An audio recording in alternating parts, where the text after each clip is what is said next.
Hello everyone, কী অবস্থা সবার? আশা করি সবাই ভালো আছো। আমিও খুব ভালো। দেখতেই পাচ্ছ আমার হাতে সেভয়ের ডিসকনের যে আইসক্রিম। হ্যাঁ, ফেসবুক ভাইরাল করা সেই আইসক্রিম। মানে মোটামুটি সবাই এটার রিভিউ দিয়েছে, সবাই ট্রাই করেছে। আমি এখনও করিনি, বাই দ্য ওয়ে। এই জন্য আমি নিয়ে আসলাম, খেয়ে দেখি আর তোমাদের সাথে বলি কেমন স্বাদ, কেমন অনেস্টলি বলবো। খুলে ফেলেছি, দেখো। প্রথমেই একটা মোটা লেয়ার দেখছি চকলেটের, দেখেছো? দেখতে কিন্তু খুব সুন্দর, তাই না?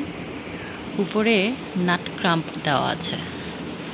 বাদামের এই ক্রাম্পগুলো খেতে খুব মজা লাগে, দেখেছো? কত পুরো একটা চকলেটের লেয়ার দেওয়া আছে। যাই হোক, আমি একটা বাইট নিয়ে দেখি। খুব মজা।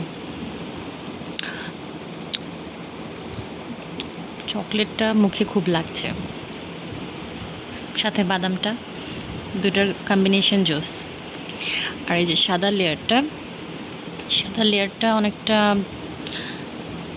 হুইপ ক্রিমের মধ্যে যে চকলেট কফি ফ্লেভারটা দিলে যেরকম একটা ফিল হয় সেরকম। দেখো, ওয়েফারটাও পুরো চকলেটের।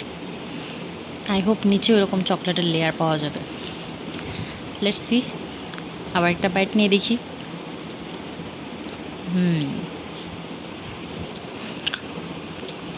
আমার মতে এই বাদামগুলো খুব মুখে লাগছে, এজন্য বেশি স্বাদ লাগছে আমার মতে। এটা তোমাদের ট্রাই করা উচিত। টাকা হিসেবে ভালো। ওকে, ভালো থেকো সবাই। ধন্যবাদ সবাইকে।